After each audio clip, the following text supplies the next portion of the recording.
All right, so if we could just do, if everyone wouldn't mind going around and just introducing themselves, what their role is with the task force and with Holocaust education.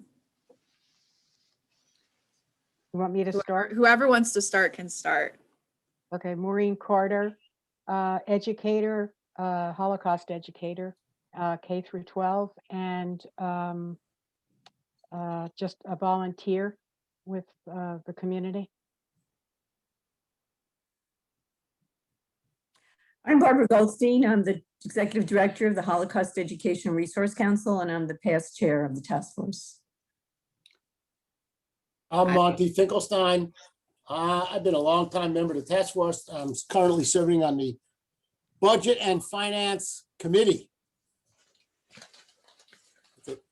Eileen Shapiro, Palm Beach County, former K-12 educator for Palm Beach County Schools, and now I am a resource for our community. I'm Allie Jones. I was formerly with the Department of Education and now at the University of Florida Lastinger Center for Learning. I'm Pam Cancher. I'm the Executive Director of the Holocaust Center in Maitland. I'm Sharon Horowitz. I'm the Director of the Holocaust Memorial Miami Beach. I'm Cherie Arnett. I'm the Escambia County School District's Social Studies Curriculum Specialist, K-12.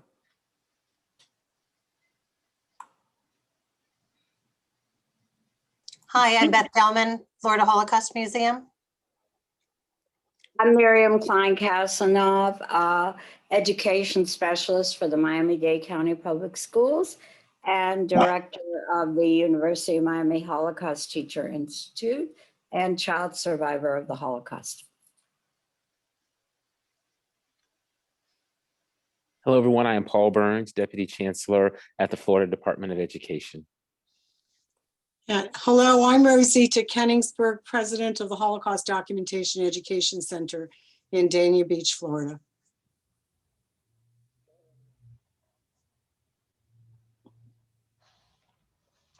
Hi, I'm Rebecca Jefferson. I'm the curator of the Issa and Ray Price Library of Judaica. I'm fairly new to the task force, but learning a lot from you all. Thank you so much.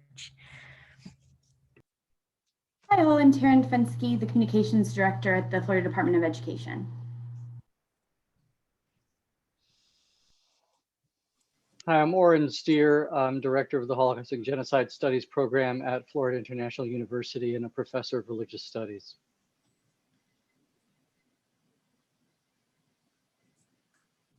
I'm Yael Hirschfield. I'm with the Anti-Defamation League. All right, I think we got everyone, didn't we? All right, thank you for that. I know that that's always There's kind of at a least dreaded. one more. Oh, there's one more person?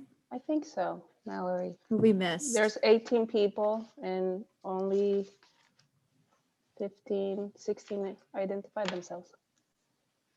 Unless I'm counting 2 people. Oh, I think Cindy left and she's coming back in. So that's one person. All right, my mistake. There's Cindy. Yeah, there's Cindy. Would you mind introducing yourself whenever you can, Cindy? And she's having some Zoom troubles.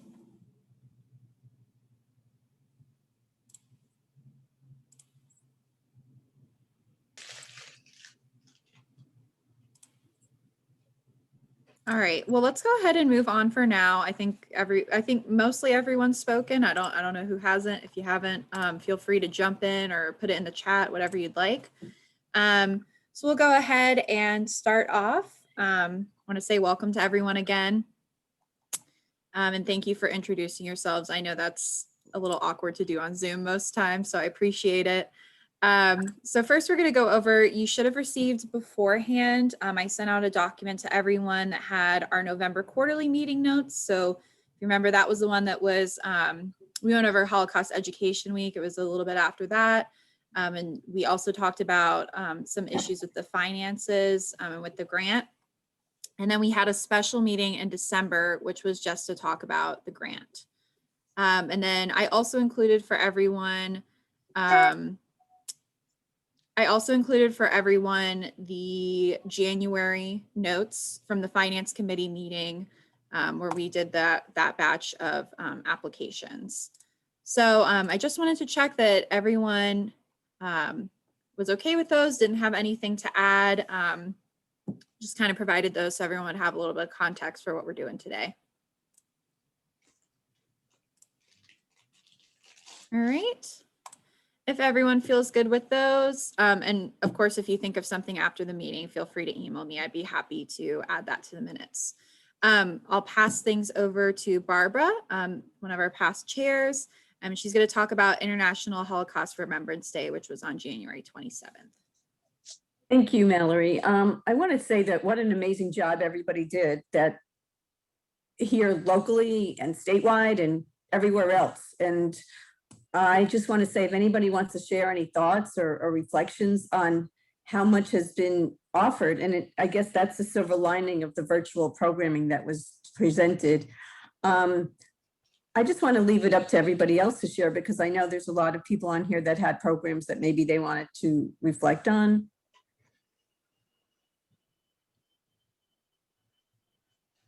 Yes, no, or not.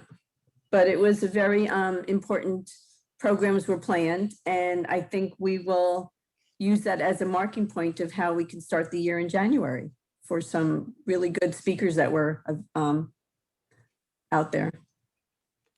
So that's all for that. Unless anybody has anything to share on for the future, if we want to look at some statewide programming or some task force programming, I thought we could use this as a way to look ahead. It's a good way, Barbara, to start the year off because Palm Beach County had a lot of publicity. You know, their local stations all did something. You know, they went to someplace, a school or whatever, and it was good. It was a lot of visuals, so it brought it to the attention. Good. Okay, so thank you. So moving on. So Cindy's having technical difficulties. So I'm going to introduce Dr. Burns. You can unmute. Okay. Yes, thank you, Barbara, Dr. appreciate it. Sure, so go ahead now. Thank you. First of all, I just want to say thanks for allowing me to be here and to join the task force this afternoon, the meeting, to give part of our department update. Again, I know Cindy's here, and then we also have our Director of Communications, Taryn Finsky. So certainly I would invite them as I'm sharing to jump in and add any pieces that they feel like I'm missing as well. I will say that I am traveling today. We have some of our teachers of the year from 2021. We are engaged in some professional learning with them. So I am in a hotel. I will say this wireless seems to be working pretty well. I've only frozen once today. So if I freeze, first of all, I would apologize. And I think the wireless will catch up. And the final piece I'll share to really kick us off this afternoon is that I know that many of you have had the chance and the pleasure to work with Chancellor Oliva, who has attended some of the meetings as well. And so Chancellor Oliva is also traveling today. And so I'm joining as his deputy chancellor. And so I say up front, you know, you didn't get Chancellor Oliva today, so you're getting a sub, but I am so happy and thrilled to be here. And Chancellor Oliva wanted me to certainly share that he was sorry that he was unable to make it today, but looks forward to joining in the future, certainly as needed. So what I want to do first of all is I'm going to see Mallory if wasn't sure if I could share my screen. If you could turn that on, that'd be great. If not, certainly I'm happy to talk through some of our updates. So while you're turning that on, I'll get started and just share that this afternoon, what I really would like to do is just to really give a high-level overview and an update of where we are with our building our Holocaust education standards. And so I'll take just a few moments to do that. Let me turn that on for me to share my screen. You should be good to go with sharing, yeah. Yep, so I appreciate that. I'm going to bring this up. And then we'll start our slideshow from the start here. And then certainly, again, I'm happy to, Mallory, send this to you and also to Chair Goldstein so that we can, so you can have this information and for the task force as well. So as I start really to give a high level overview of where we are with our, the building of our new Holocaust education standards, I really thought it was important to step back a moment and really to look at an overview of really Holocaust education in Florida. And so I wanted to start there and then really kind of set the stage about how we are moving forward. So in 2008, we have our Next Generation Sunshine State Standards, which were formally approved by the State Board of Education. And so in the social studies standards, what we know that right now in those social studies standards, there's actually no Holocaust education standards that are formally a part of our standards. However, it is important to note that Holocaust education has been of our required instruction statute. So the requirement to really teach Holocaust education has been in statute, in Florida statute, since 1994. And so even though there are no Holocaust education standards in Florida, we know that the department has certainly been engaged in work to really help support the notion of Holocaust education. And one of the ways, one of the projects that we've been involved in over the years is by being able to work with this amazing group with the task force and really to help work with the Commissioners of Education's task force on Holocaust education. So we are certainly thankful to this body and to the members that have really worked here with the Commissioner of Education's task force. And then we've also had some long time relationships with the Florida Holocaust Museum and also the Holocaust Memorial in Miami Beach. So very thankful to those relationships that we've had there as well. And so as we look forward to start thinking about how we began to really build our Holocaust education standards, even though we didn't have any, House Bill 1213 in 2020, which was passed, required the department to prepare and to offer Holocaust education standards. And so we are on that journey. And so I will tell you that part of, I think, the great work that we've been able to engage in as we have started to really build these standards, and I know many of you may have been involved in that process already, but we were able to take some of the lessons that we learned from when in 2019 we started to build our new English language arts and math standards. So we did a complete rewrite that started in 2019 of our ELA and math standards, and really took a good process to build out those standards. And so as we started to build our Holocaust education standards, we were able to take all of the learning that we had used from writing our ELA and math standards to really mirror and model that process for building our Holocaust education standards. And so a part of that process really has been to work with various stakeholder groups, including the Holocaust Task Force, to draft a set of standards, a Holocaust education standards. And so when we look at the Holocaust education standards, the proposed standards will be identified with that coding scheme of HE. I know that can seem kind of weedy, but I think it's important to share that as we about supporting our teachers and leaders really in schools as they are really implementing our standards. So we have again followed and really modeled, and I'll share a little bit about this on the next slide as well. Really the same process again that we had with our ELA and math. And so we're thankful to everyone who's given us feedback. And we now have teacher work groups that are continuing to incorporate and take all of that feedback. They had a meeting earlier this week. They're even meeting again today and next week to continue to build out those standards. And the goal will be to have the standards be really available for public review in March. And so once we gather all the information from the public review again, we will be presenting those to the Commissioner of Education, and then he'll determine whether revisions are necessary, and will keep giving us feedback until those are ready to be presented to the State Board of Education for formal adoption.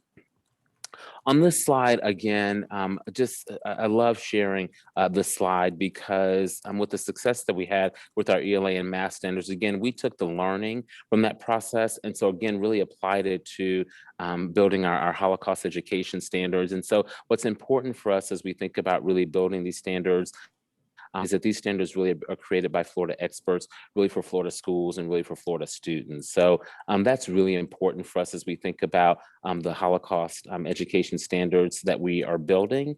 And then that second bullet we think is critically important as well. As I shared, really the requirement in our required instruction statute, Holocaust education has been in since 1994. And so we want to make sure that the standards that we ultimately present to the commissioner and then that are also out for public review, that they really are aligned to the mandate that we have in statute in our required instruction statute. So we're excited to make sure that our standards really align to the required instruction mandate as well. And then also making sure that they're content rich and that they are also set clear and concise progressions and teaching and learning expectations, really not only for our students, but also for our teachers. As we think about implementing standards, I can tell you as a former teacher for many years and then school leader, making sure that we have standards that are clear and understandable, not only for our students, but for our teachers, our parents, and our school leaders. That's critically important as we really think about implementing these standards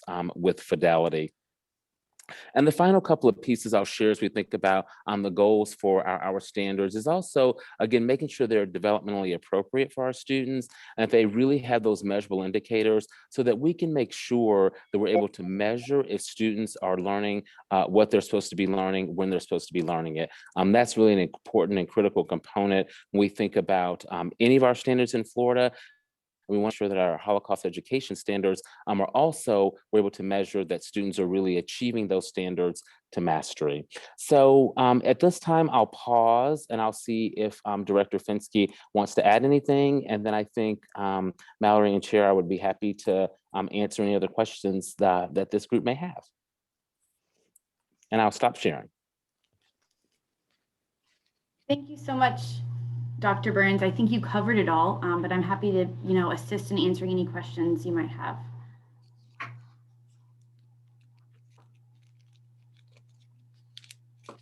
I do have a question. Sharon Horowitz from the Holocaust Memorial, Miami Beach. In the PowerPoint that you shared, you mentioned that you're interested in Florida experts for Florida schools. Could you define for me a little bit more, a little clearer, who you consider or what you consider to be a Florida expert in Holocaust education? Sure. Thank you for that question.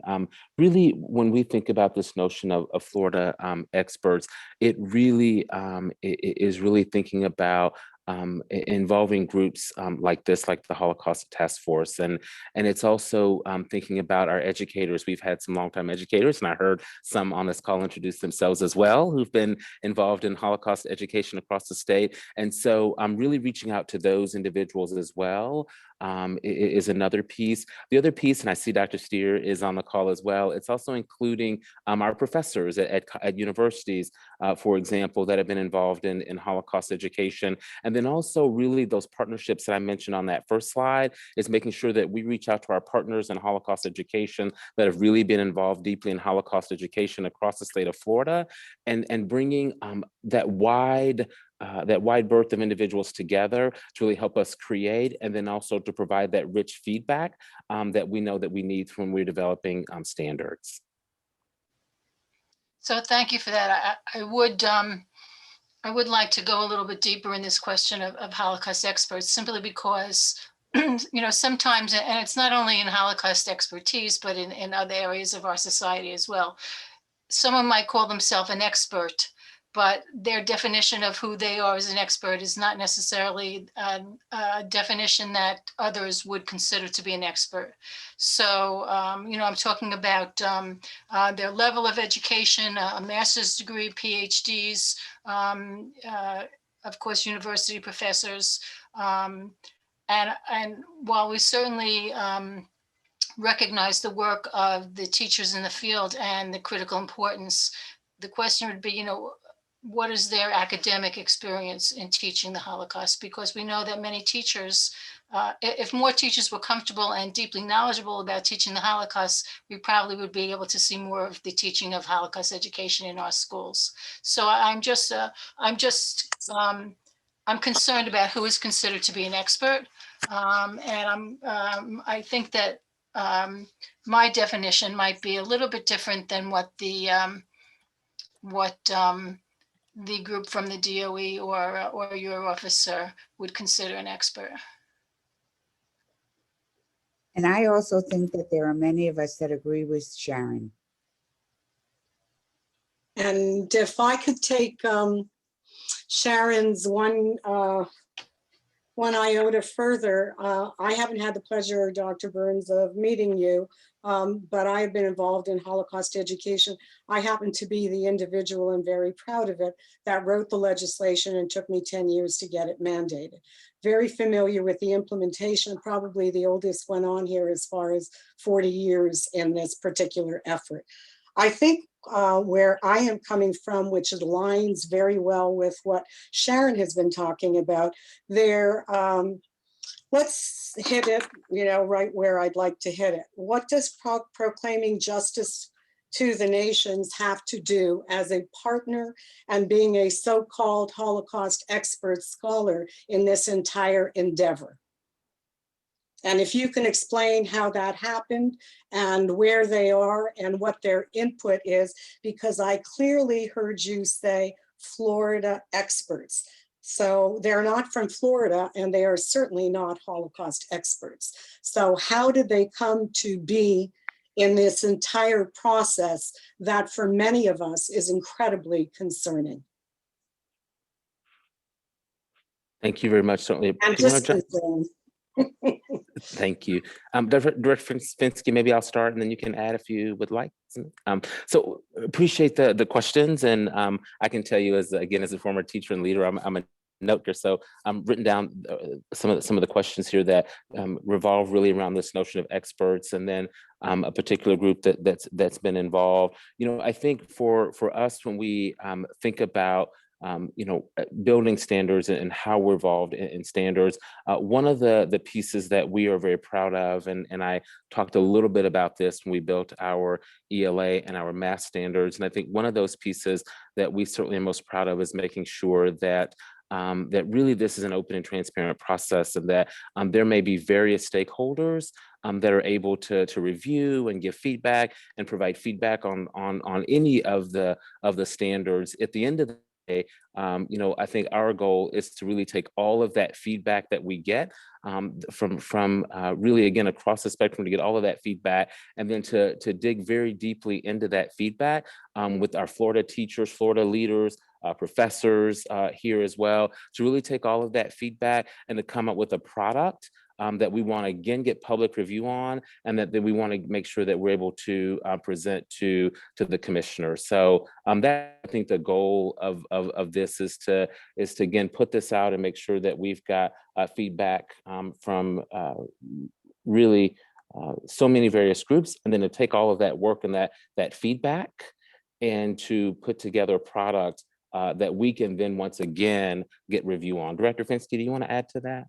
Sure, I'm happy to. I think that it's really important to emphasize how the standards process works. And I'm just going to revert back to kind of the best standards, because that's our most recent full process. So basically with that, we had a work group full of like 80 plus groups, and we took it publicly to get feedback from everyone in Florida. So whether I'm a teacher or a parent or an expert or a professor, it's really important to us to have an inclusive, have everyone review it, have kind of everyone's feedback, and then take it back to the work group and you as a task force to ensure that it's proper for the classroom. And so we traditionally let any and all. There was a lot of different conflicting groups and opinions on our best standards work group, and we're excited to come up with the best product that works best for standards education with your input. So I guess we're not going to answer my question. So we have done resource manuals in the past. We were commissioned by the state of Florida to do all the way from K through college and university, which was considered eventually 9 to 12 that could be used in the college and university level. Anyone that was part of the process was vetted. Anyone that was part of the process really aligned with the goals and the mission of the wording of the mandate. In this particular instance, I'd like to be specific, and I'd like to go back to what proclaiming justice to the nations has to do with this particular curriculum with these standards. And I feel that we're not answering the question, and I don't know why, and that concerns me. Many of us who teach Holocaust education, if not everyone here today, knows who they are and what they represent. And they certainly do not align with the goals and the mission of the task force, at least the task force that I remember. So I don't know where this is going or the state standards. I mean, I don't know. The other thing is we would like to see what the actual input was from this particular group. And we have not, and I do not know why.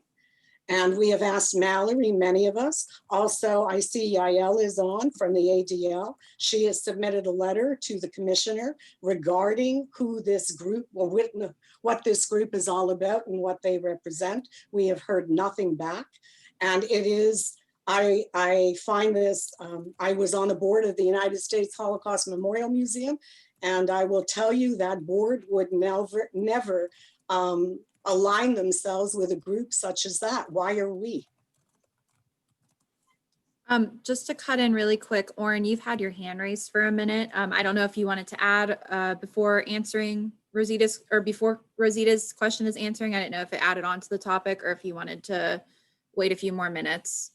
It's on the same topic. We're all asking Okay. about the same things. I have some very specific questions for Dr. Burns and Ms. Fensk. I don't know if they want to reply first to Rosita's question or if they want to just take some more questions.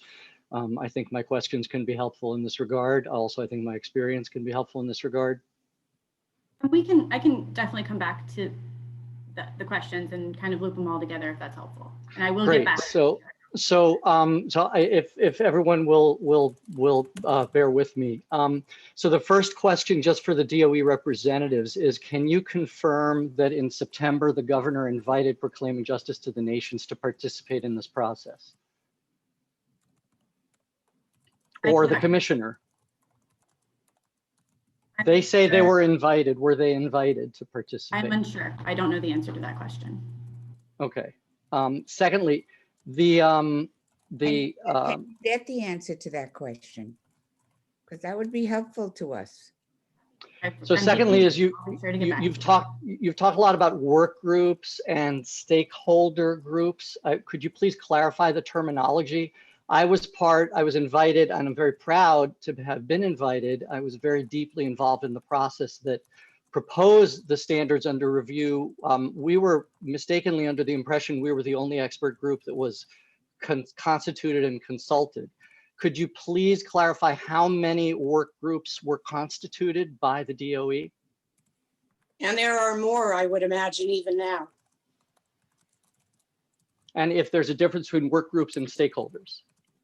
Yeah, thanks, Dr. Steer. I would love to jump in on that. I think that's a really good point, that sometimes we may be using those words interchangeably around stakeholders and work groups, but I think there is also sometimes a difference. I think that's a really good point. We have certainly involved this group here, the Holocaust Task Force, as really one of the work groups that's been involved. And what I would say is probably the way we're using that each one of the members, for example, that's here, you may or may not have been involved in that process. And so we do consider that you guys as individuals and even as a group are really stakeholders that are involved in building, in providing some feedback and really building that first set.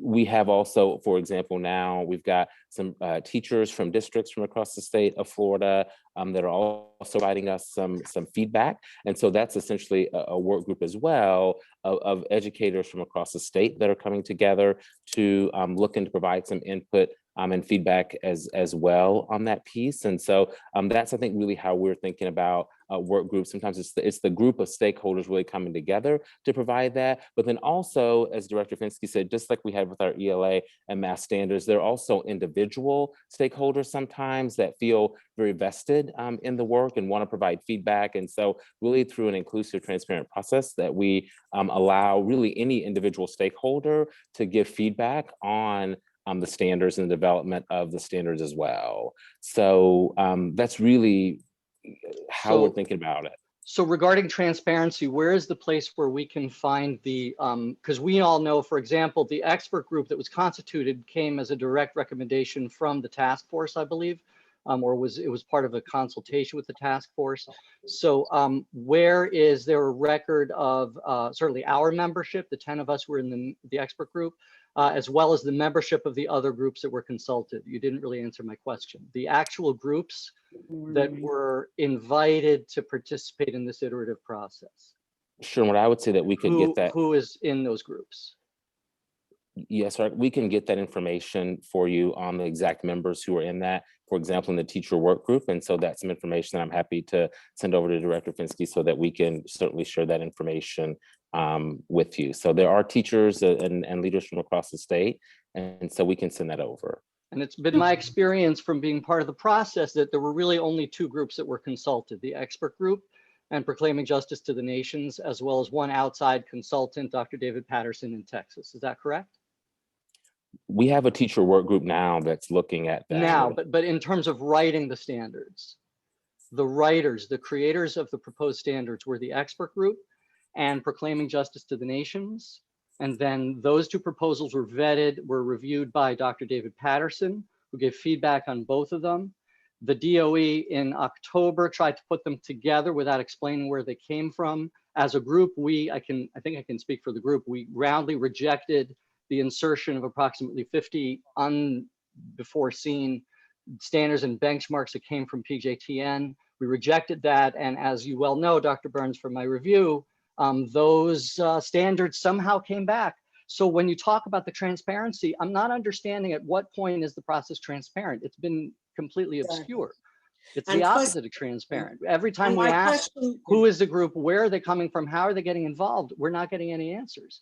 For full disclosure to the task force, you should know that I was invited, was one of 3 people, as far as I know, who were invited to comment on the standards. I asked Dr. Burns if it would be appropriate, considering I was part of the team that created them. He said, yes, it does not pose a conflict of interest. And so I wrote my review, and I did share my review with the members of the expert group, and with Dr. Burns's permission, I'm happy to share it with the task force as well. So I'm just really concerned with this clarification that we're not getting about the membership in the work groups that were responsible for drafting the standards, the continual obscuring of the involvement of other groups, the measure of expertise that Rosita already mentioned, which we have not gotten clarity on. And really what I'm wondering is, what is the extent to which the DOE is going to actually listen to the expertise that has been solicited? And I just want to add one more thing. Florida has led the nation for the past, since 1994 on Holocaust education. This task force was regarded with tremendous high honor in every sense of the word. There were standards, so I don't know where we are coming from. There were no standards. In order to write those curriculum, there were standards from K right through 9 to 12. Those curriculums certainly needed to be updated, absolutely. But the whatever standards that I have seen, I have to tell you, I am personally shocked. They are offensive. We are talking about Holocaust education to stop the hate, the violence, the anti-Semitism. Those standards that I saw are not going to stop anti-Semitism. They're going to bring it on even more so than ever before by singling out one specific religious group, the Jews, and going through a whole standards and questions that have nothing to do with the Holocaust. That's extraordinarily offensive.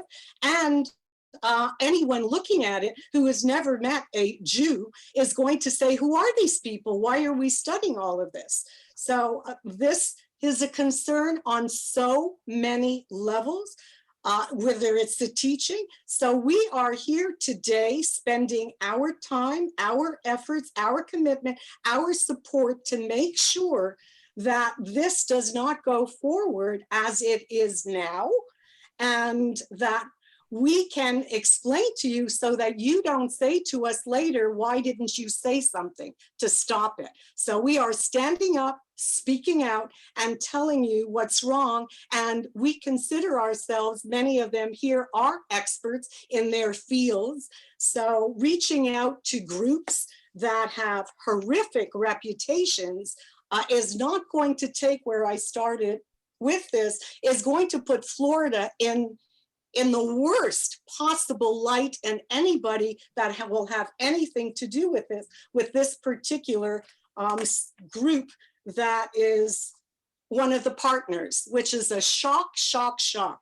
So if this is going to be done to us and the African American Task Force, then we have a lot of other teaching to do. And I think we need to come up to the DOE and really take 1 or 2 survivors with us and really do some education for people on staff. And it's not unusual, we've done it before, to really understand what Holocaust education is all about. I'm a daughter of a Holocaust survivor, so I've spent my life making sure that we don't get to this point. And this to me is unacceptable. Mallory, say something, please. Yes, absolutely, Miriam. And then we'll go to Beth. I have a question and an answer to my question. Dr. Burns, nice to meet you. Will the task force, this task force, see this document before you go public? And I absolutely almost insist and ask you as a courtesy that we absolutely be the first ones to see it.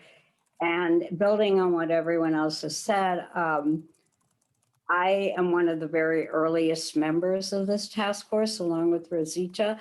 And I want to tell you that the experts in Holocaust education in Florida are on this task force, and a survivor myself. And I think that that's very important that you get that input from a survivor voice. And since I am on the task force, I think it's extremely important that you tell your superiors or whoever you work with that I am making a request that I would like to see this document before it goes out public to anywhere.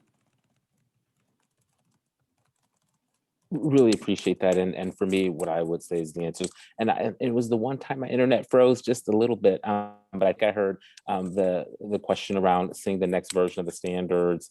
And certainly this group would be involved in that. And again, being able to send the standards to this group, I think the answer is unequivocally yes. And Director Finsky, unless you think I'm wrong, the answer is yes, that this task force will get to see that next version of the standards, provide feedback on the standards. If it's not where it still should be, we want that feedback coming from each and every member. So for me, the answer would be unequivocally yes. And that we want all of that feedback. Before it goes public. And I think the answer is yes. We certainly would send it out, right, before it goes public, before we post it, because our goal, I would say, is not to post something that we don't feel like is actually in a good spot. And so that wouldn't be our goal. Would be to post something publicly that we wouldn't think is representative of really the work of all the various stakeholders and groups, and to get feedback from this group itself. So the answer for me is unequivocally yes. Thank you, sir. You're welcome. So if I can just jump in here, and nice to see you all. You've heard from the passion and really the well thought out responses that these standards are a little different than, say, when you're doing algebra standards, or when you are doing something like even English standards, where there are lots of different experts in the field and lots of people who are coming and have knowledge about this. We are in a time where we are watching anti-Semitism rise, we're watching Holocaust denial, and more really worrying at this particular moment is Holocaust distortion. And when you bring people to the table, even well-meaning people to the table, you are raising the stakes there. So So this is not a problem just for the people in this call.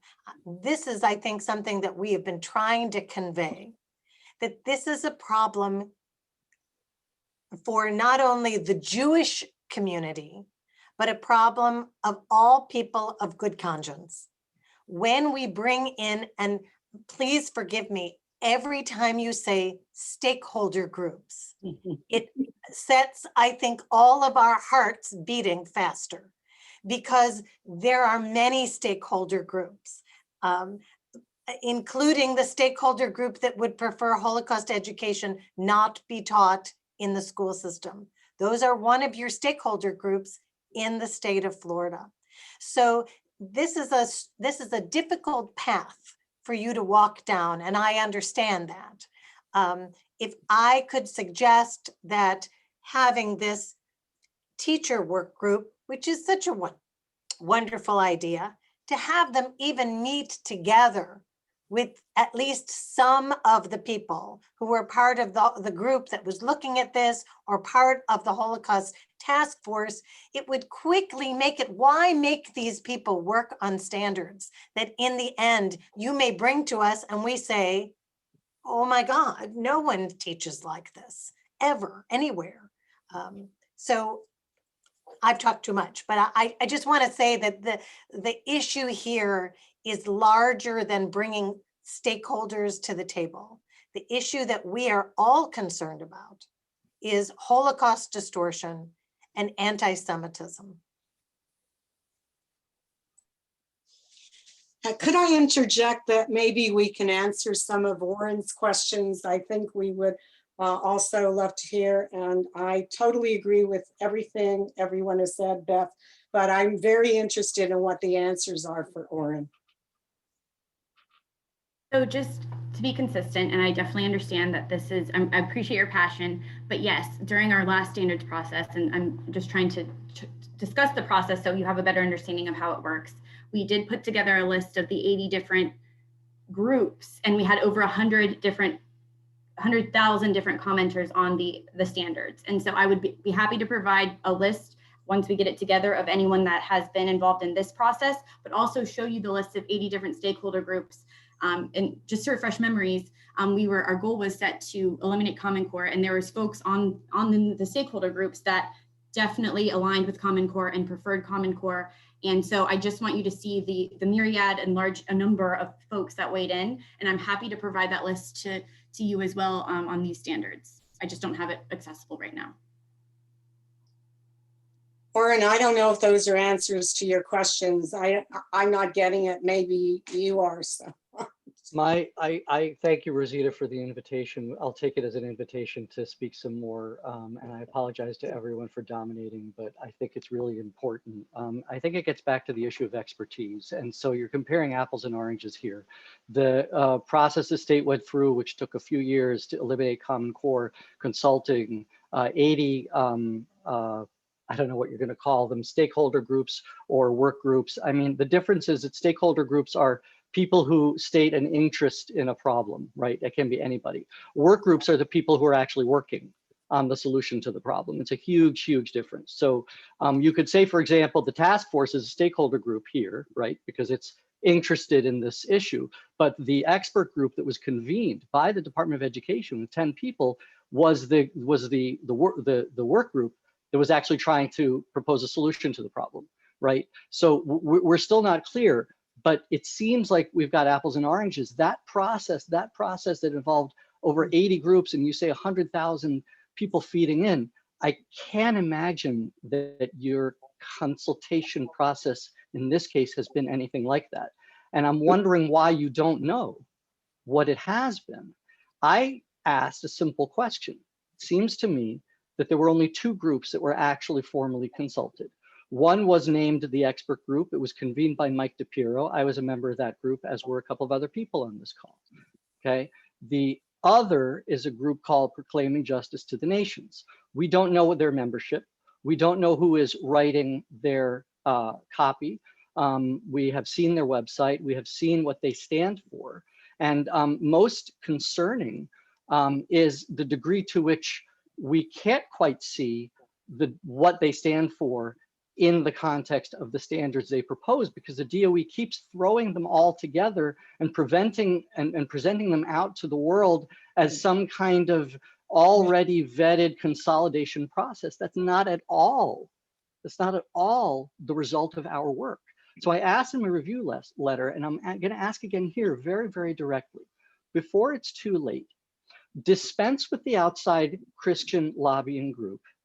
Go back to the idea of convening a group of experts. And I don't mean, when I say Christian, I don't mean that in a pejorative way, but they stand for they are a Christian evangelical group. They say so very clearly and publicly on all of their materials. They're not shy about what they stand for, right? Dispense with their input, go back to the drawing board, consult a group of experts, vet the experts, release the information to the public, consult people who have some expertise and do not have political lobbying baggage that they bring to the table, and simply try to address the problem of Holocaust education in the state of Florida, period. So I'm not clear on what's so hard about my question or what's so hard about the solution. Thank you. Yael,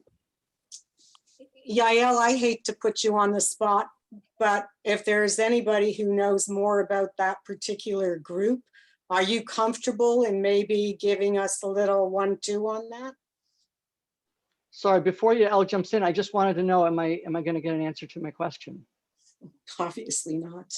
Oh, I'm happy to take a stab at it. Again, I apologize. I'm the communications director here, and so Paul more directly works with the work groups and the K-12 team who develops standards. But again, I'm happy to get a list together, work with his team, and provide you with that list. I just don't have it easily accessible at this moment. And that's what I would say, Dr. Steer. The answer is yes, we can get you the who was on there. The one piece I will say, when you said we put it out to the world, we actually haven't released Holocaust education standards out.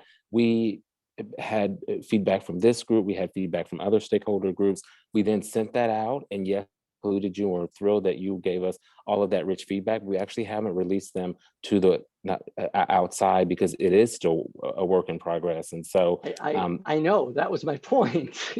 You haven't, and you haven't let anybody know who's been working on it. And every time you send it to the people who've been working on it, you don't tell them where it's coming from and who's responsible for it. This group hasn't even seen it. And again, I'm happy to share. Haven't even shared the document with this group. So again, I guess either there's something you don't want to say, or it's really much more complicated than I ever imagined to put together the list of what appears to be the two groups who were actually contributing to this process. So is there, to simplify, can we get exactly what the proclamation group submitted, solely what the expert group submitted, and then you have a combined one, and what that is? I think there are 3 at this point. So if we can get copies of those 3, if we would, first of all, I'm very glad we're having a meeting today, because if we didn't have this meeting today, we would never know where you're talking about 80 stakeholder, whatever that is, and all of this. You understand when somebody is being asked to set up a group and a committee to focus on a specific agenda, and all of a sudden they are giving their time, this is not paid position, they're all volunteers and we're all busy and whatnot, and then they come to find that there is something else that's being submitted and that there is something else and this won't happen. It's not really professional in the sense of what we're asking our professionals to do. And I just don't know how that works, because it doesn't. So that's what the whole frustration is here. And I'm grateful to you all for bringing this meeting here today. And I hope you understand where we're all coming from with this. We don't know who's on first or what's on first. I think it would also be helpful, along with sending you the list of folks that have worked on it, to kind of outline a step-by-step process of how we've developed standards and our overall process that we follow every time we make standards. So you understand kind of the different then it goes, you guys will, it will come back to you and you'll review it. And then eventually we will take it live to the public. And so I think that'll be helpful just to help better coordinate this discussion. Director Fenske, I really appreciate you saying that, but I think what everyone is expressing in this particular meeting is that you have not followed your own procedures. You have not followed the inclusive and transparent procedures that Dr. Burns, sorry, we meet under these circumstances when you are clearly dealing with a very upset group of people. At least I am hearing everyone and hearing what has been transpiring. To Oren's comment, and Mallory has it on emails, this is not the first time that we've requested to learn who exactly are the contributors to the standards. This is not the first time that I personally have emailed Mallory asking for a separate copy of each standard as presented by the different groups that have submitted input, and have never received any response. So these requests are not new. These requests have been coming for weeks now, and we still are not hearing. We're still not receiving the inclusive and transparent methodology that you are using. You keep referring to what you implement for other different situations, yet this situation is unusual and treated differently. And that's what we're trying to point out to you. Don't bring to us the methods that you present on your website. I mean, we saw what Dr. Burns put out in this PowerPoint, and that's very nice. It doesn't answer our questions. And so we are asking a very direct question that is very simple and straightforward and should be able to answer in the same manner. To the point that Rosita was saying, we did, ADL wrote a letter which I signed. I have yet to hear a response from DOE regarding my concerns, yet the letter with all its links that directed for verification every point that we made regarding Proclaiming Justice to the Nation's website, mysteriously those pages disappear the next day or within a few days after DOE received my letter. So I have concerns. I have concerns about exactly how much influence this group has within DOE, why suddenly they're trying to clean their image after we've complained about them, and the fact that we have yet to receive those standards as submitted by the different groups makes me worry about their level of influence and the level of transparency that you're both alluding to. That is not such. So I leave the question, when you come back to us, please make sure that you are actually responding to the needs of the group and not give us, a very generic approach to how standards are presented to the public and what we do. We're talking about specifically this instance and how this has been handled. Thank you for that feedback. And this is my first task force meeting. And so I'm here to listen to your concerns and see what I can do to answer your questions. And so I am hopefully intending to go back to the team and come back with the list and any sort of other documents you would like. And Mallory, I would love if you can be helpful in forwarding me some of these discussions so I can best answer your questions. Yeah, I echo that as well. Thank you. And as far as transparency is concerned, whatever I learned about operating in the sunshine, I don't think this is operating in the sunshine, to tell you the truth, because we have no idea what's going on. Okay, well, that's why I'm here to help kind of outline it and be a good communicator to tell you who is on the work groups, what's happening, the different phases, the different folks that are participating. How about if we go one step further? How about if we answer the questions that were asked, and if you can't do them now because you would like to go back and do whatever it is you have to do in order to get answers to the questions, then we can reconvene when you have answers to the questions so that we could move on in a productive manner. I think one thing, Dr. Burns and Taryn, if I can, Director Fenske, is I think you should be extraordinarily proud and taken aback that you have as a committed task force as you do.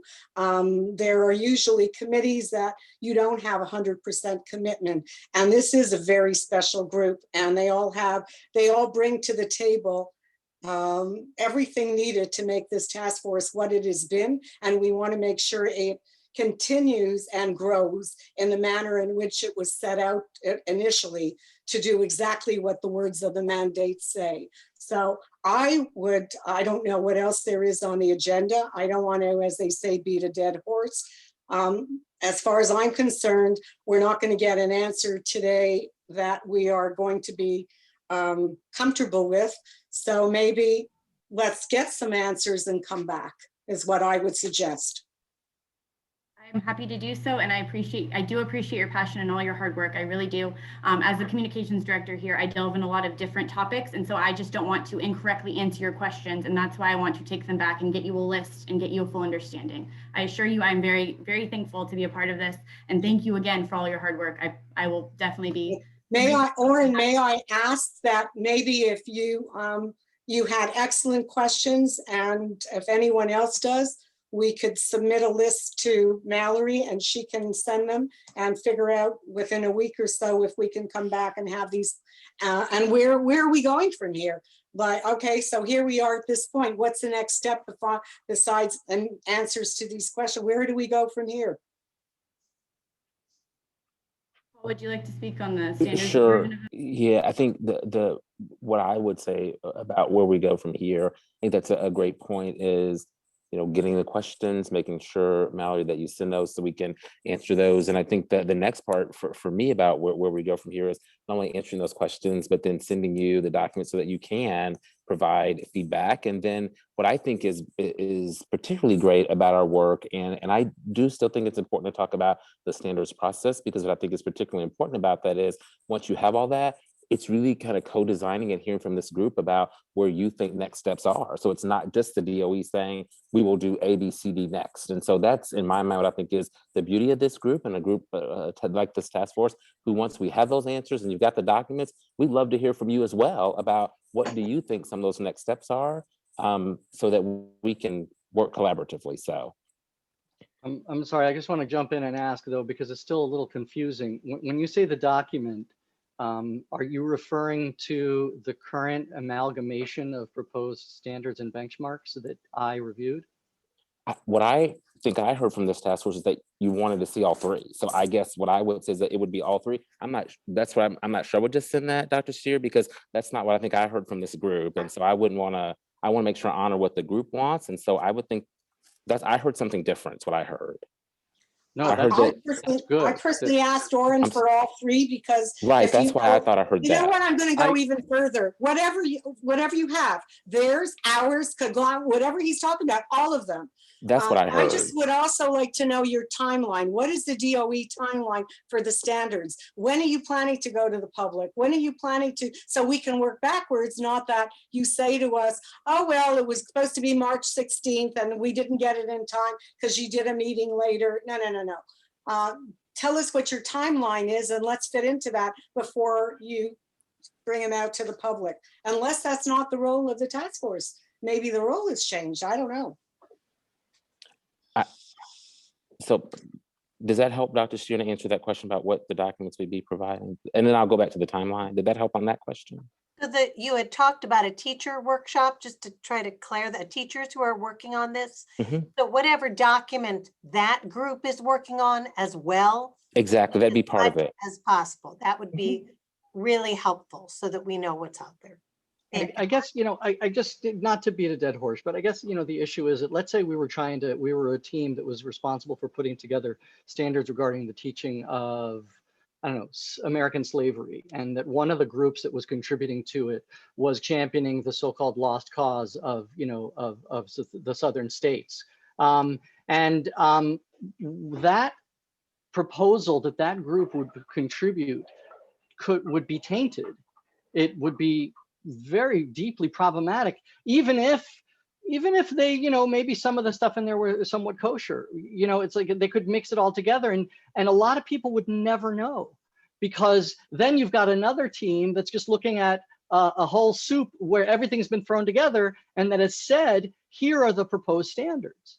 And the problem is that up until now, despite our efforts going all the way back to October to try to filter out the noise and just focus on the expert groups trying very, very hard to put together, to do the thing we were asked to do all as volunteers, and that every step of the way, it's been thank you, but then we turn around and there's all this other stuff that's been thrown in. And the DOE has never actually taken responsibility for that and said, yes, we solicited this other group and we asked them to put it together, and we get to do that because we're the DOE.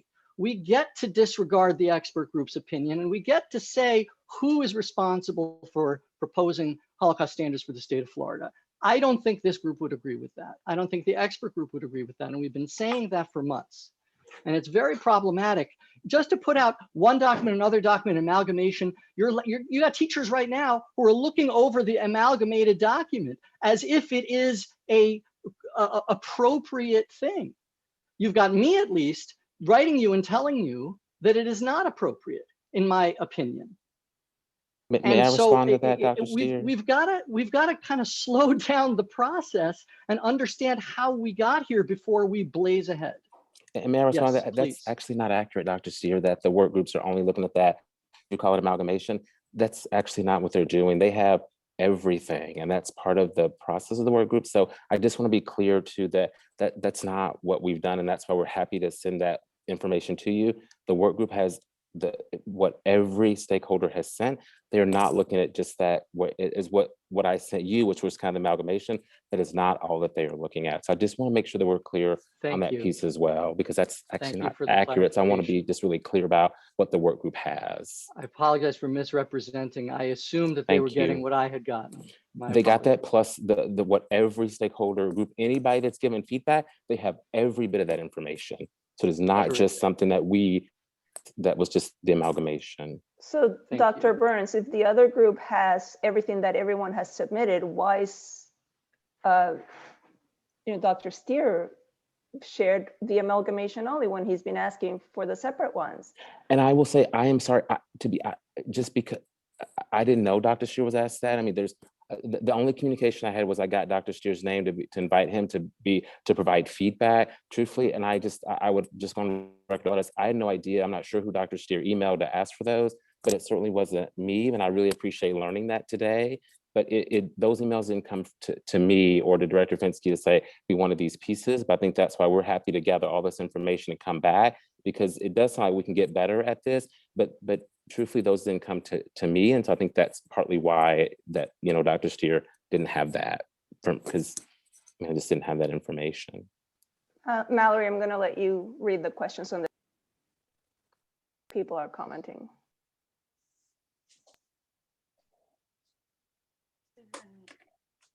Can't hear you, Mallory. You're muted, dear. Sorry. So we have a couple of different questions. So the first, I think I've addressed Mary's question in the chat, which was asking about which type of documents we'd be getting. So from my understanding, it's all drafts of the documents. But then we also want to go to Maureen's question, which Mary, drop in the chat if that didn't answer your question, please. Maureen's question is if I'm assuming when you say, do they know it's PJTN, you're referring to the teachers groups. Yeah, so Maureen said, do the teachers groups know that the drafts that they are getting are from PJTN? The better question is, do they know what PJTM is? Do they know who they are? Have they been given any background on them? Because not all teachers are aware. And I wanted to say, as all of us, most of us being former teachers, I can't conceive of the teachers group saying to the expert group and the DOE that, no, this is not appropriate, or I don't think they would ever put themselves in that position to question what's been given to them. They might say, I'm never going to do it, but I don't think they would speak out the way the group is speaking out today. Well, can I respond to that?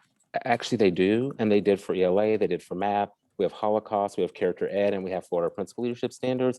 And we actually get lots of great feedback from teachers that say no, and that part of the way we do that is by really building a collaborative culture with them to say, we want your feedback, and we build those norms to say this is a safe space to be able to share really what they believe.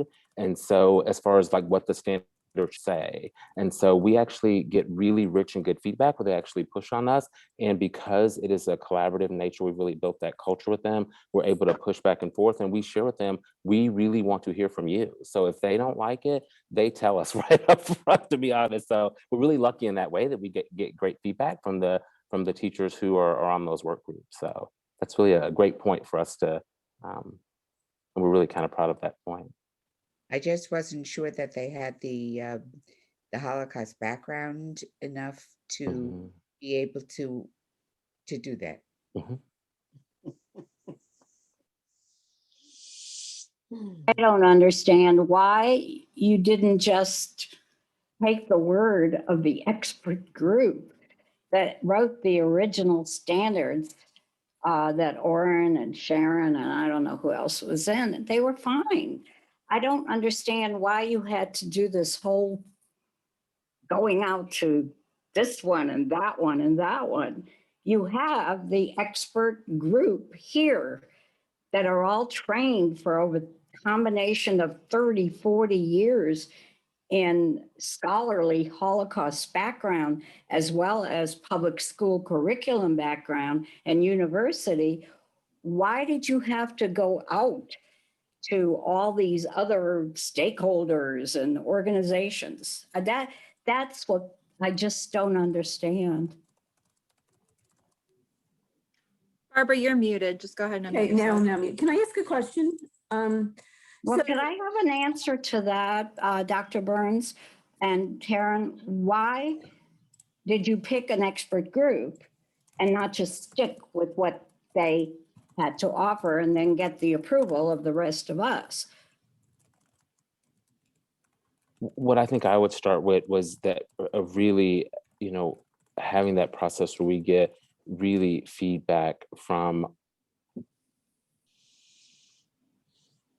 You're frozen. for the public to review. And so any person that wants to give feedback on those standards will also be able to give those. So even if it's just, this work group of the task force that it given us those standards are then still put out for the public to review and also provide feedback. And so it's part of the process it has been, is to really try to get broad feedback as we are really building standards to make sure that we land in the right place. Do you want to add anything, Tamara, to that? Yes, I just wanted to say, to be consistent with the process of standards review, we definitely, again, include the public at some points as well. And so I think that, again, I think it'd be really important to kind of outline just all the other standards processes we followed, so you guys have an understanding of where it goes and when it goes where, just so that you can see that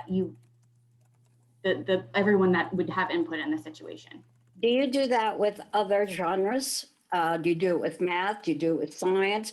Do you take an expert group and then you go out to the world and you get feedback? And that's why I want to Yes, kind we of do. outline the process for you guys, just so you can understand where we are. So and it's standard who's listening. operating procedure is what you're It- saying? Yes. Absolutely, for every one of those that we're doing, every set of standards, exactly. Okay, thank you. You're Looks like welcome. Barbara's got her hand raised. I have a question.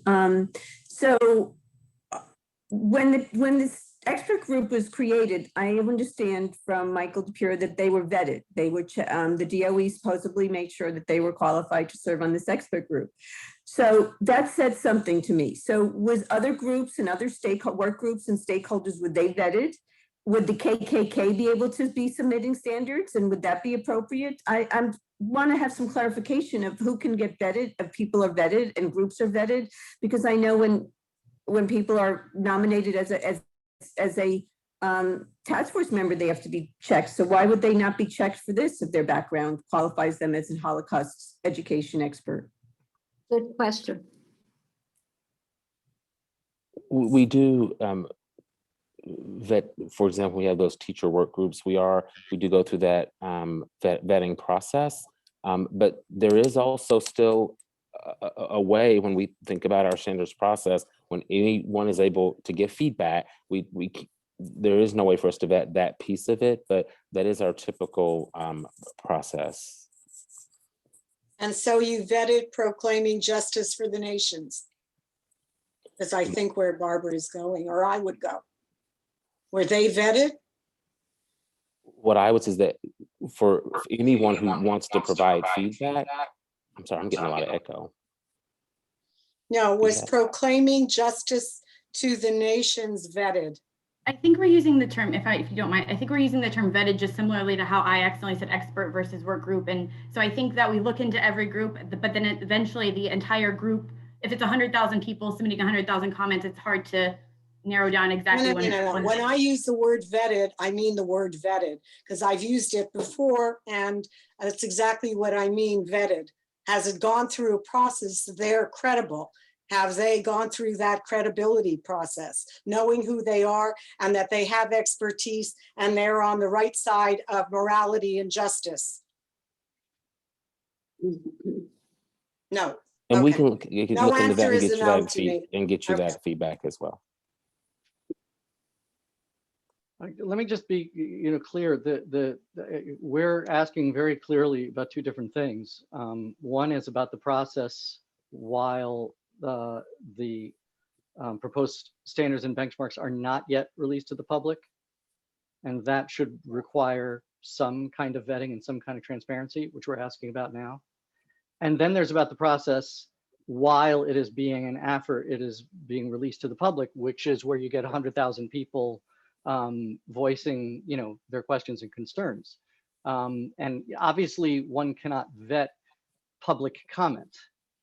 Public comment is public comment, but the point is that it wasn't open to public comment last August, and yet a group was invited to participate that whose identity is still somewhat shrouded in mystery, and it's still not clear how many different groups were invited to participate. All we know is that one expert group was constituted. We thought we were creating standards for the state. It turns out those there are a lot of other feeds, a lot of other input feeds to that process of which we were not aware and the task force was not made aware.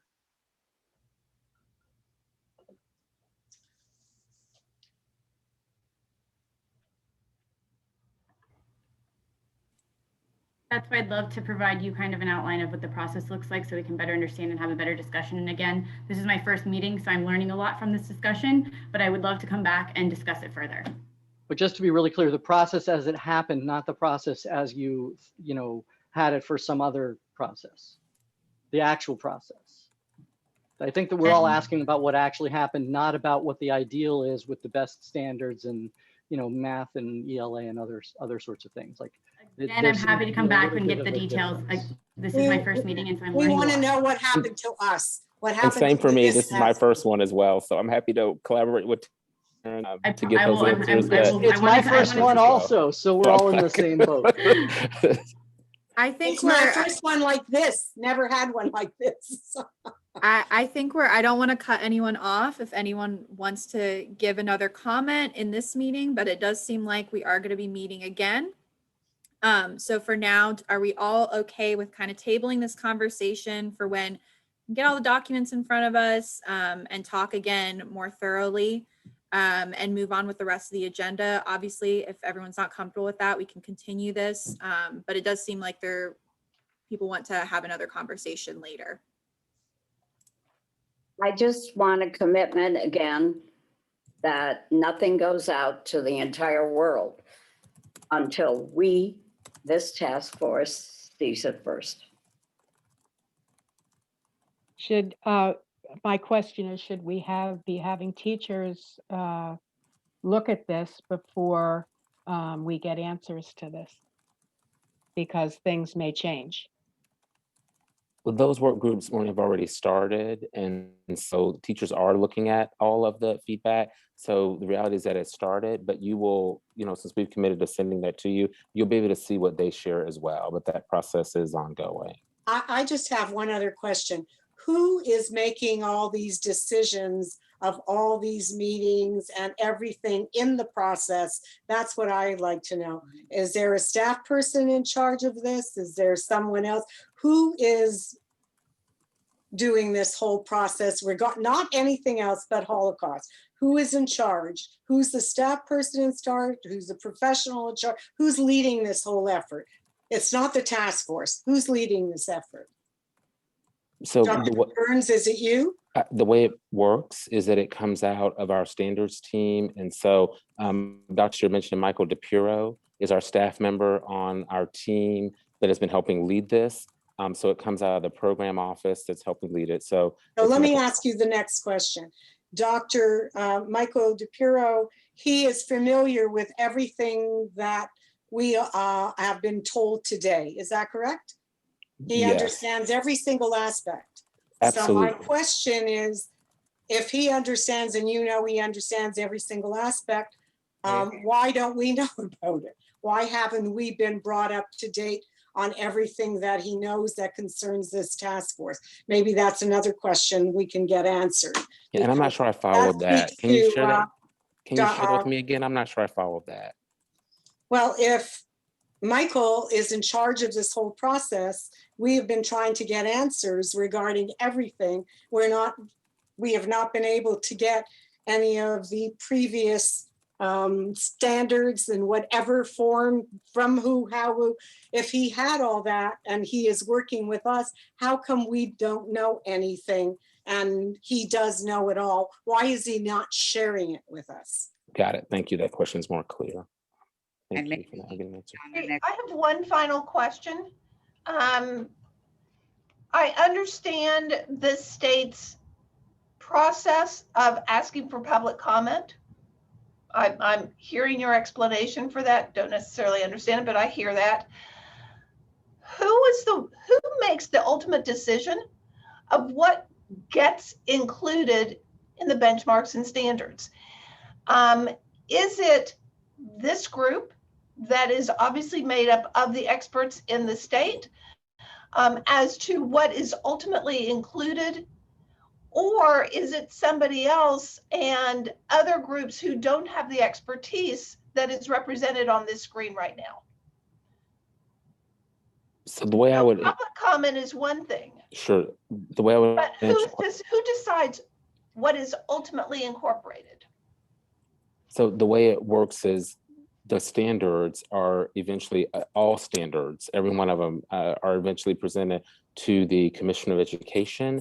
The Commissioner reviews those. And then once the Commissioner reviews and approves those, then those move to our State Board of Education, who really do the final adoption of the standards. So that's really the process, the way it works, is no matter what group of standards it is, all of that's taken and a recommendation is given to the Commissioner of Education for review, and then that goes on a state board agenda for review and adoption. So can this group approve the final group of standards that goes for approval? I'm not sure what if I would, and I'd want Director Fenske to hop in here as far as providing that feedback to the commissioner on whatever that final version is as commissioner. I would say, absolutely, this group can give any feedback on that final. Not feedback, Here's final approval. Here's where I want to tell you what I understood the task force to be since 1994, and that's the way it's operated. This might be new. What happens is the task force serves at the pleasure of the commissioner, but all of the recommendations, that's why you're a task force. So that you can make recommendations to the commissioner, and the commissioner then takes that and then makes the final decision. So there were never any other groups involved. It was always, and if there were state standards, we worked with the people who were working the state standards, the absolute experts in the state standards. So what we wanted to put in as a state standard, they would tell us, yeah, of course you could put it in, or you couldn't, or maybe, phrase it differently, whatever. But every standard we did for a resource manual, like I said, from kindergarten right through 12, we sat with all of those particular individuals. And at the end, presented a document, and then it was accepted because everybody had in this instance, I don't think the task force, from what I see, has any say in what the end result is what because I think if we would have a say, we would have been brought along with the process. So What are the chances of getting a meeting with the commissioner to express all these feelings that we have expressed to you, who you didn't even know this was going to hit you, Dr. Burns and Taryn? It would seem that in the end, from what the answers Pam just got, that we need to meet with the commissioner. Can I answer it? So per statute, state law and statute and state board rule, the end result, so you guys are going to get the chance to review the standards. We've committed to you that you will see them again. Per state statute, the final product goes to the State Board of Education, who has to approve it, and that's in law. And so they get the final say, if you will, if that answers your question on the standards. But you will definitely see the next iteration and or all the iterations you ask for in this call. But you're missing. Karen, seeing and approving are two There, different you things. had mentioned the commissioner goes after us and then Yes. to the Board of Education. Again, we have committed to having you see the versions. We will send them your way, and I want to be clear on that. But Pam, approving in state law is the commissioner and then takes it to the state board, and that's what I meant by approving. But that is in law what it outlined for any standards. But I want to be sure to know that we're still in the full process. As Paul said, that there is no, it still hasn't gone to the public. And so we definitely want to continue these discussions and make sure you are well looped in. And so that's why I'm going to get with Mallory after this and make sure I have all your questions written down and see how best I can answer them or find an answer for you. Thank you. Thank you. I do have a 3:30 meeting, but thank you for having me. I've had taken a lot of notes. So I don't know if this meeting is going to continue, but I do have to hop off. But again, I'll circle back with Mallory and team to make sure that I get your questions answered. Thank you for your courtesy, and bet you're just thrilled that you came to this meeting. This was a lively discussion, and I do genuinely appreciate all the work you do. So thank you guys. I'll talk to you soon. And same for me. Thank you for, Dr. Burns. yeah, thanks. It's my first one as well. So I appreciate being here. And so look forward to circling back up after I meet with you. Thank you so much, too. Thank you. I'm going very to jump much. off. So Mhm. have a good one, because I also have another one. Take care. Bye. Bye. Thank you, everyone. We do have a few more things to get through if anyone can stay. So we will table that. I will be reaching out to you within the next week. So you will hear more about this discussion. So no worries about that. But at this time, I'm actually going to hand it over to Monty. We're going to go over the Finance Committee report. Good afternoon, everybody. Just a short report, because I think we've had a very fruitful meeting in the past hour, so I don't want to keep it too much longer. The first thing I want to tell you, I want to remind you that March 31st is the deadline for new applications. I would apply, if you're planning something even for the late spring or summer, I would suggest and I would advise you to please apply early. We have a lot of money left to give out, but if you are, it can be first come, first serve in certain circumstances. So if you are planning a large event, I would advise you to complete the application and send it in to us so that we can give you what you need. If you wait too long, I always get concerned at the end of the year. I've been doing this thing now for the last 2 or 3 years. I always get concerned that somebody's going to submit something for the summer before we have a budget for the next year, and we are going to be out of money or not be able to fund people appropriately. So please, the deadline is March 31st, but even if you can fill out the form and provide the details of an event, please do so that we can give you the necessary funding. We do have a sizable amount of money left to give out. I can go ahead and share If the now we put document. that up, you can see. Yeah, we got from Terry earlier today, and I'll send this out to everyone afterwards. I just got it after I had sent you the first email for this meeting. So Okay, so you can see, you can see where we have grant money and sub-grant money and whatever. Okay, So we do have money.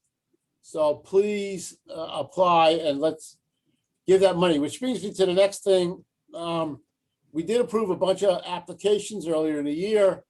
I will tell you that they were very well done.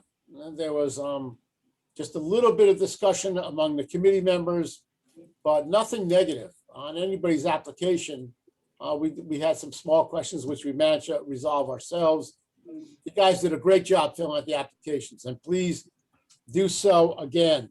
And I think we've resolved all the problems that we had earlier in the year in terms of funding, the forms and the process. I think we have all those ironed out. And I mean, I think all of you who applied have gotten or have at least had your applications approved.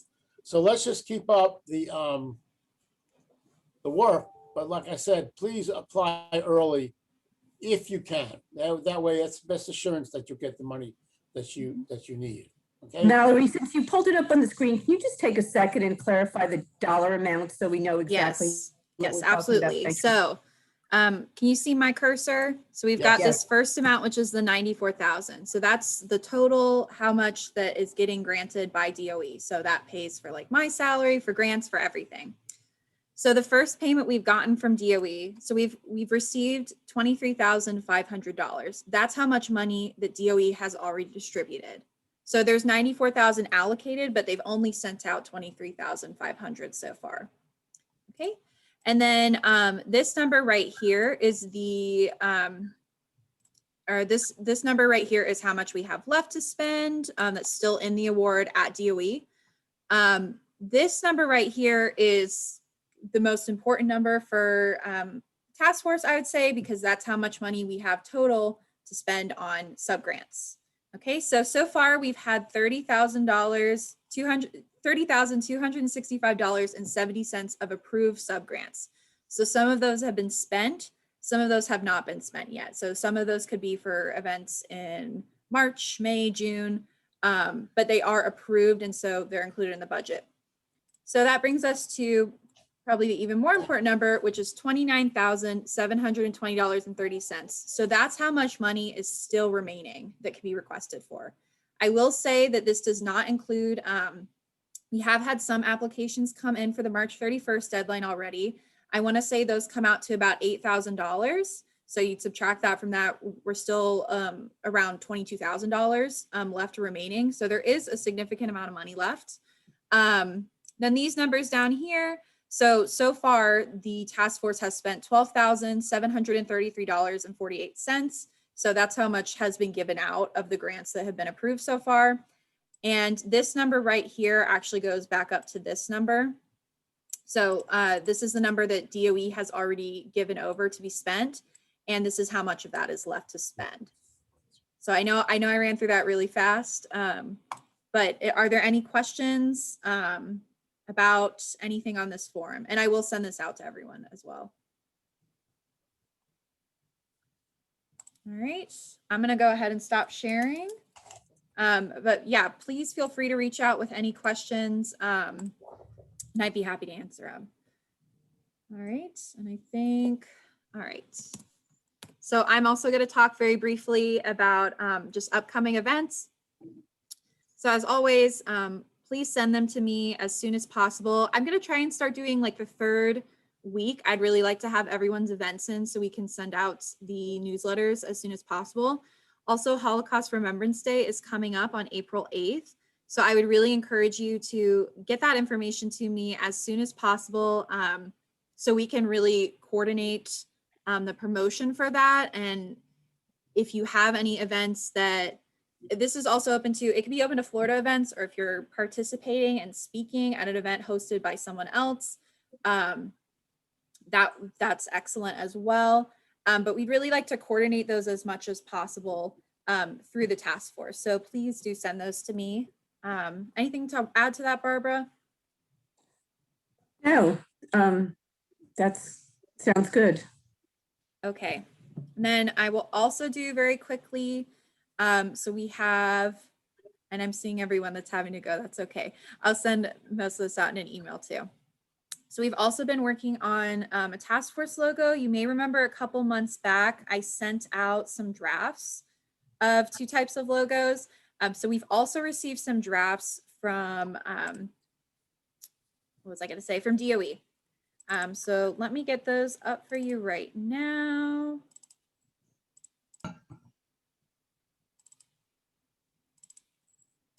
And I'm going to go ahead and share my screen.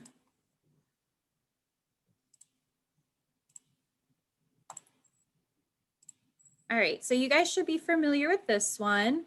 This one I sent a couple months out, and then I also sent this version.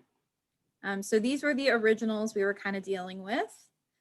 And then we have gotten some as well from DOE. Let me go ahead and share my screen again. All right, so this is one version of it. They created a couple for us. This is the second version.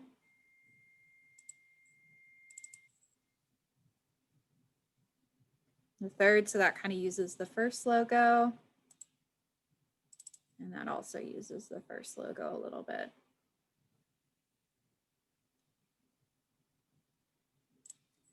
So since we're a little short on time, unless anyone has any objections, I can go ahead and send these out via email and then get feedback on that.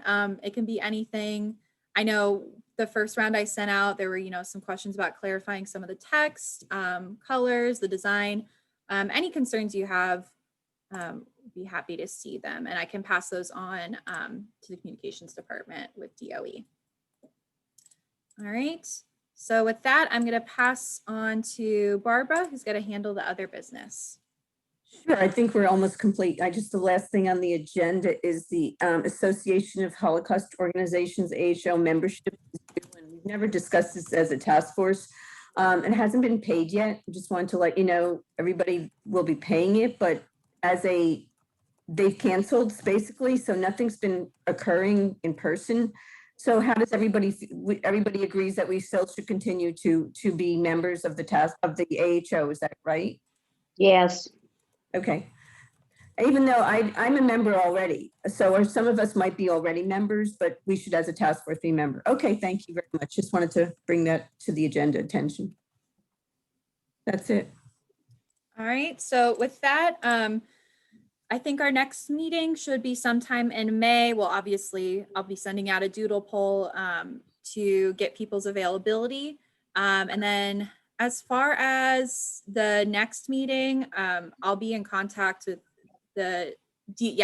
Mary just sent for the standards. So that meeting will come sooner. I'm talking about the quarterly meeting. So like the meeting where we just do this kind of stuff, talk about what's been going on around the state, finance, all that stuff, that'll be in May, but we will definitely do the standards meeting probably in the next week or two.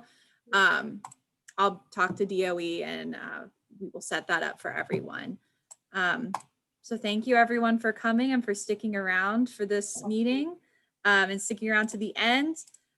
With that, unless anyone has any other comments, I think we are good to adjourn for today. Thank you, Mallory. Thank you.